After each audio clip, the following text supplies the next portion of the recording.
tiny fledglings who had not long left the warm protection of their nest.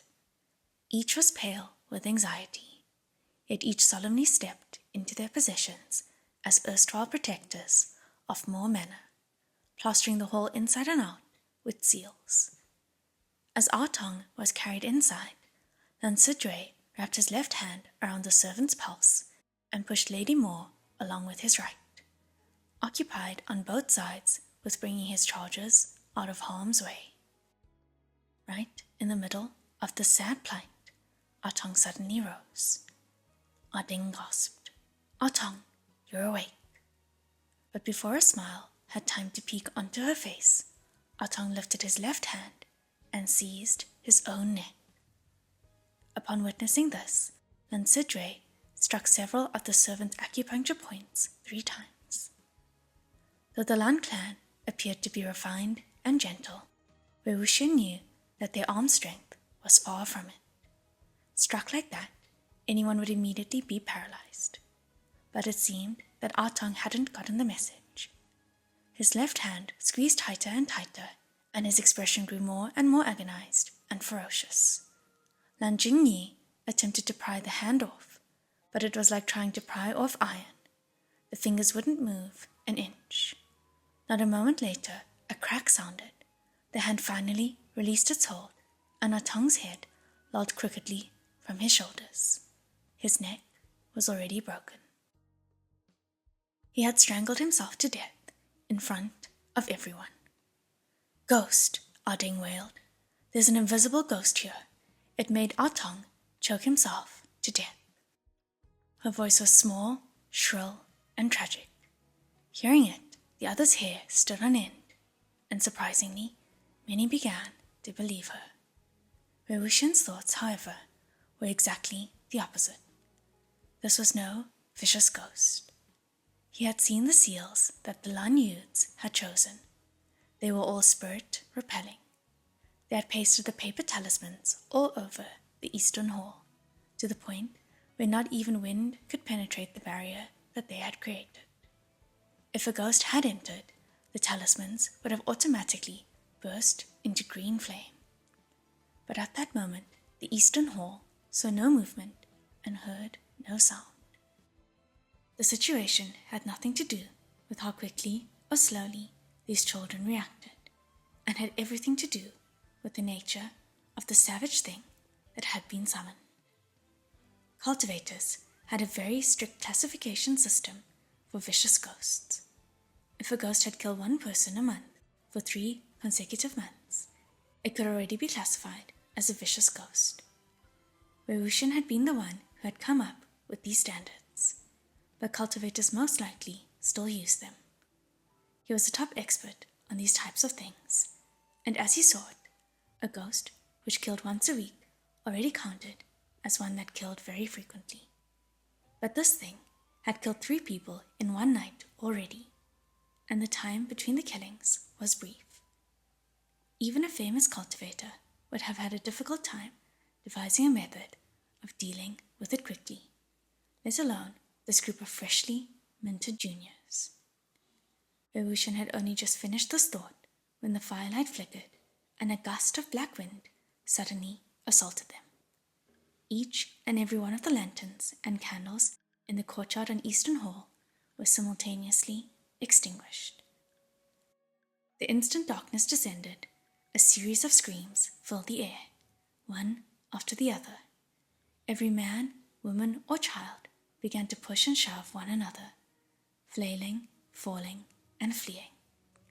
Lan Jingyi shouted, "Stand where you are. No running around.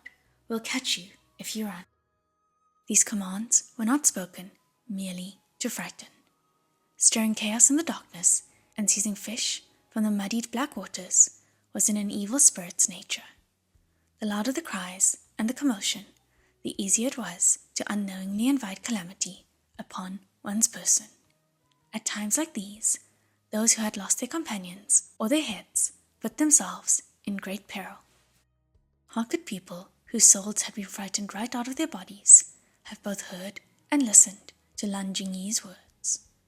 More than a little while later, the noise in the eastern hall finally died down to the point where all that could be heard were the sound of soft breaths and muffled sobs. By then, only a few remained. In the midst of the darkness, firelight suddenly shined. Lansidre had lit a fire talisman. The fire talisman's flames could not be extinguished by evil winds. Catching the strip of paper, he relit the candles, and the other youths set about comforting and reassuring the others. Under the light of the flickering fire, Revushin's eyes accidentally grazed his wrist. Another cut had healed. Suddenly, he realized that the number of cuts was wrong. Originally, his left and right wrists had been engraved with 2 cuts each. Mo Ziyuan's death had healed one, Mo Ziyuan's father another, the servant Atong's yet another. Counted this way, 3 cuts should have healed, leaving only the final, deepest one, the cut dedicated to Mo Shanyu's most profound hatred. But presently, Revushin's wrists were blank.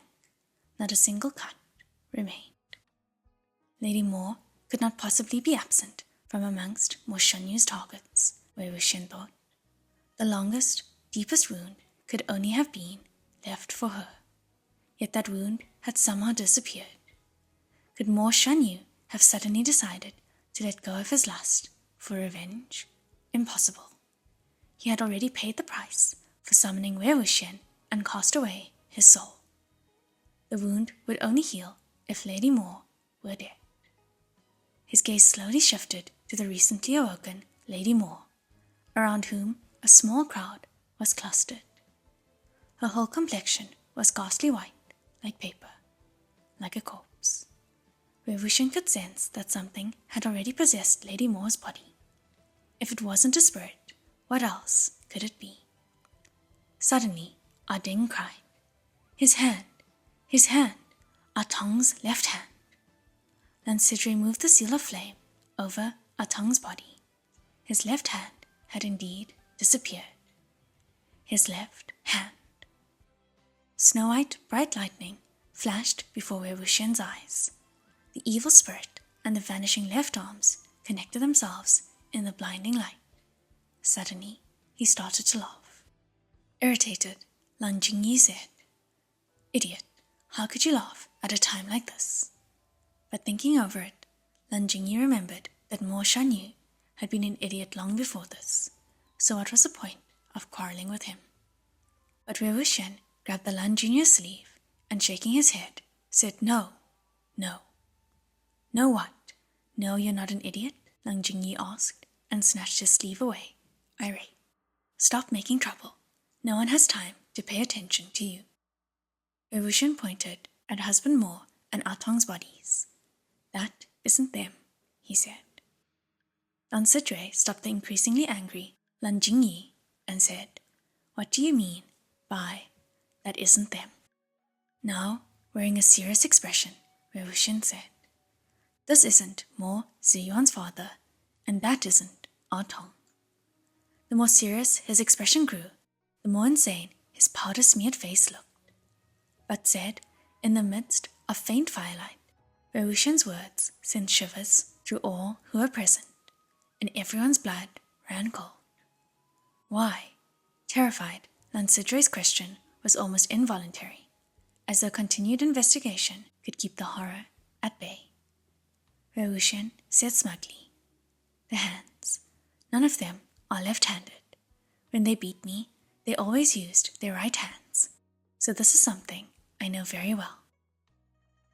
Unable to restrain himself any longer, Lan Jingyi spat on the ground and said, "Why do you sound so pleased with yourself? Why is that something to be proud of?" Lansidre found himself in a thin layer of cold sweat as he reflected on the facts. Ah Tong had strangled himself with his left hand. Lady Mo's husband had pushed over his wife, also with his left hand. But during the day, when Mo Shanyu was causing a ruckus in the eastern hall, when the two had been busy alternately chasing after him or chasing him away, they had both used their right hands. Surely they couldn't have suddenly become left-handed right before their deaths? Though Lan Sidre didn't know why, it was clear enough that if one wanted to discover what the malicious spirit was, one had to start with the fact that it used the left hand to perform its malicious deeds. Once he had thought this through, he looked at Wei Wuxian with surprise in his eyes. He couldn't help but say, the fact that he suddenly said those words just now, really, it doesn't seem like a coincidence. Wei Wuxian smiled shamelessly. He knew his hint had been too overt, but he had no choice. Fortunately, Lan Sidre didn't scrutinize him further. The youth thought, regardless, if this Master Moore is willing to call our attention to these clues, he's unlikely to be harboring bad intentions. His gaze left where Wuxian grazed past Ah Ding, who had just fainted from crying, and landed on Lady Moore's body. His examination started at her face and swept downward until it reached her hands. Her arms hung down normally, mostly covered by her sleeves, revealing only the tips of her fingers. The fingers on her right hand were thin, delicate, and white as snow, exactly as one might expect of a woman who lived a life of leisure and luxury. The hand of a woman who never worked. However, the fingers of her left hand were longer than the fingers of her right by a segment, and thicker by a ring. They were curled and full of strength. How could this be a woman's hand? Which meant it belonged to a man. Lan Sidre shouted, "Subdue her!" Once a few youths had her immobilized in a twisted hold, he thought, "My apologies," and, paper seal in hand, prepared to slap it on her. But inconceivably, Lady Moore's arm twisted itself free, and her claw-like fingers grabbed at his throat. If a living person's arm had been twisted in that way, its bones would certainly have broken. But her hand was extremely fast, and Lan Sidre's neck was too near to her reach. Lan Jingyi let out a great shout and threw himself in front of her, blocking her attack for his friend. A fire sparked. The arm had only just grabbed onto Lan Jingyi's shoulder when green flames erupted upon it, and it was immediately forced to release him. Having avoided death by a hair's breadth, Lan Sidre was about to thank his friend for risking his life to save him, when he saw that half of Lan Jingyi's clan uniform had been burned to ashes. The latter, disoriented and bewildered to the extreme, was busy simultaneously attempting to remove the unburned half of his outer robe while looking over his shoulder and shouting at Wei Wuxian. "Why the hell did you kick me, you lunatic? Were you trying to kill me?" he said, flustered and angry. Wei Wuxian covered his head with his hands and scurried away like a frightened rat. He said, "I wasn't the one who kicked you." The person who had kicked Lan Jingyi was in fact Wei Wuxian. The lining of the outer layer of the Lan clan's uniform was embroidered with a massive array of spells, crammed into every corner. The thread used was the same color as the lining itself, essentially forming an unseen layer of protection. But against something so powerful, it could only be used once before becoming useless. Since it had been an emergency, Wei Wuxian had no option but to kick Lan Jingyi so that his body would protect Lan Sidre's neck. Lan Jingyi was still shouting when Lady Moore slumped to the ground, the flesh and blood on her face so completely sapped that only a thin layer of skin pasted over a human skull remained. The arm, which was not hers, freed itself from her left shoulder and effortlessly flexed its 5 fingers, as though exercising its bones and muscles, each pulse of the arteries and veins perfectly clear. The thing was the evil creature that the Yin summoning flag had summoned. Dismemberment was, after all, a textbook case of a horrible death. It was more dignified than the way Wei Wuxian had died, but only slightly. However, one key difference between being dismembered and being shredded into a fine powder of flesh and bone was that the dismembered limbs and trunk became suffused with the resentment of the dead. Thirsting for the presence of bodies, thirsting to be whole again, the pieces would try everything possible to find its counterparts. If the body succeeded in reassembling itself, it might become satisfied and fall into a peaceful slumber, or it might grow more ferocious and cause even more trouble. If the body did not succeed in rebuilding itself, it could only chase after the next best thing. What was the next best thing? Making do with the bodies of the living. This was exactly what the left hand had done. It devoured the hand of a living human, put itself in the missing appendage's place, and, after sucking its victim dry of energy, flesh, and blood, removed itself from the spent body to look for its next host. Its search was relentless and would only end when the rest of its true body was found. Once the arm attached itself, the person to whom it was attached would soon meet a violent death. However, prior to the arm's exhaustion of the food supply that the body provided, it could still walk around normally despite being under the arm's control. After being attracted to the Moore house, the arm's first host had been Moore Suyuan. The second host had been his father. When Lady Moore had told her husband to piss off, he had uncharacteristically pushed her. Originally, Wei Wuxian had believed that this was due to the pain of losing his son and the weariness of his wife's unreasonable behavior. But now, thinking it over, Lady Moore's husband hadn't at all behaved like a father who had just lost his son. That hadn't been the stupor of a shattered heart. It had been the stillness of death, the dead's deep and crushing silence. The third host had been Ah Tong. The fourth host was, of course, Lady Moore. Taking advantage of the blackness that had fallen when the lights were suddenly extinguished and the resulting chaos, the ghost hand transferred itself onto her body. Moreover, right after Lady Moore had died her horrible death, the last gash on Wei Wuxian's wrist had vanished.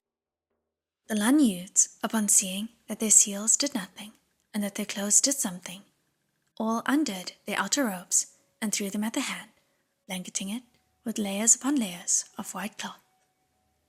A few moments later, this thick, heavy cocoon was set ablaze, roaring with strange green flames that soared upward. Though it would work for a while, it wouldn't be too long before the uniforms were completely devoured by the fire, and the hand erupted again from the cinders. While no one was watching, Wei Wuxian made a beeline for the western courtyard. The walking corpses that the youths had captured earlier, numbering at least 10, stood in the middle of the courtyard, looking dull and lifeless. On the ground, a spell had been drawn, sealing them inside. Wei Wuxian kicked his foot against the central character, disrupting the pattern, destroying the spell, and clapped twice. The corpses began to quiver, and their eyes suddenly rolled into the backs of their heads, as though they had been startled awake by a sudden crash of thunder. Wei Wuxian said, "Wake up. Time to work." He didn't need complicated spells or summoning incantations to turn corpses into puppets. Ordinary, blunt commands worked just fine. The walking corpses standing in front shuddered and struggled to push forward a few steps. However, as soon as they neared Wei Wuxian, their legs softened and buckled beneath them, sending them crashing face first into the ground, like living people who had been frightened half to death. Unsure whether to laugh or cry, Wei Wuxian clapped twice again, but much more lightly. This horde of walking corpses had probably been born into more manner and died in more manner, never seeing much of the outside world. They instinctually obeyed the summoner's orders, but upon seeing that the one ordering them around was a Moor, they became terrified beyond measure and toppled over, too afraid to get back up. The fiercer the evil being, the easier it was for Wei Wuxian to control. These walking corpses had never received any of his training and were thus unable to withstand his direct manipulation. But he didn't have any materials on hand and had no way of concocting anything to relax him, not even from random bits and pieces lying around. His eyes then caught the green flames soaring over the eastern courtyard that was slowly beginning to dim, when suddenly his mind flashed with light. If he wanted a maximally resentful and fierce dead person, Why was he looking here? The Eastern Hall already had one, and not just one. He returned to the Eastern Courtyard in a flash. As Lan Sujway's first idea was about to fail, he tried another, and had everyone pull out their swords in succession and stick them into the ground, forming a fence of blades.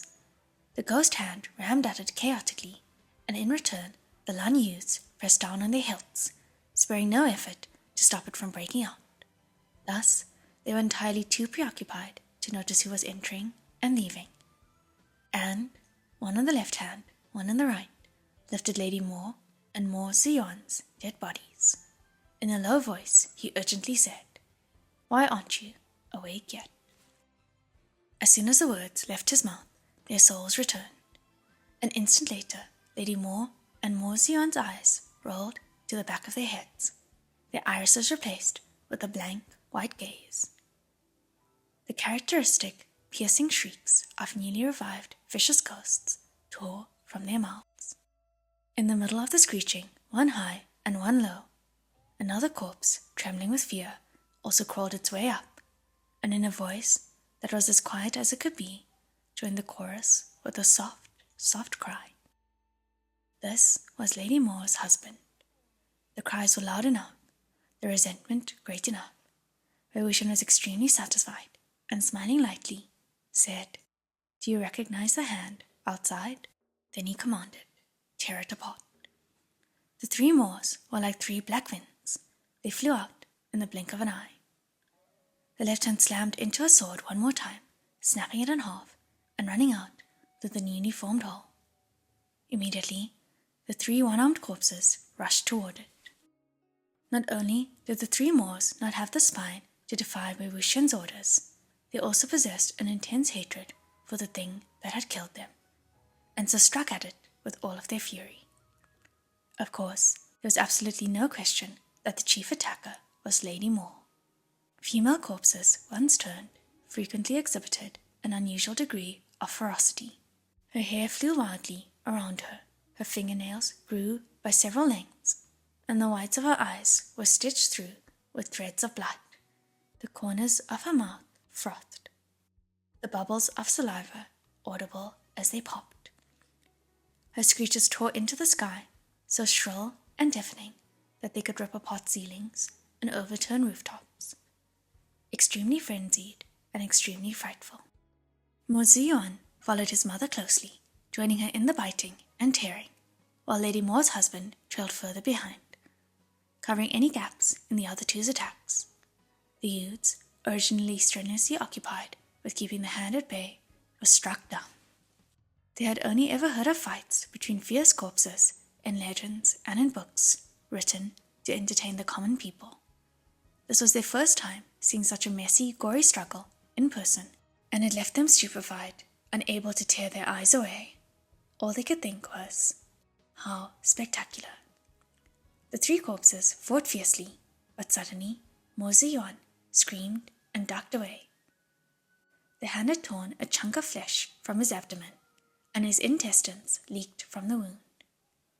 Upon seeing her child's state, Lady Moore let out a long howl, and stepping in front of her son, shielding him, she clawed at her enemy even more viciously, her nails slicing the air with the power of steel sabers and iron swords. But Wei-Wuxian could see the faint signs that she was losing. Even when working together, three freshly murdered corpses were unable to neutralize a single arm. Wei-Wuxian concentrated his attention on the fight, rolled the tip of his tongue slightly, and held a sharp whistle between his lips, torn over whether to blow it. If he whistled, he could provoke the corpses into an even greater frenzy, and maybe turn the tide of the battle. But it would be hard to continue hiding the fact that he was stirring up the ghosts. In the blink of an eye, the hand moved like lightning, and precisely and ruthlessly snapped Lady Moore's neck. The three Moors retreated one by one before Wei-Wuxian's eyes. Just as he was about to blow the whistle pressed beneath his tongue, the sound of humming strings sailed down from the highest heavens.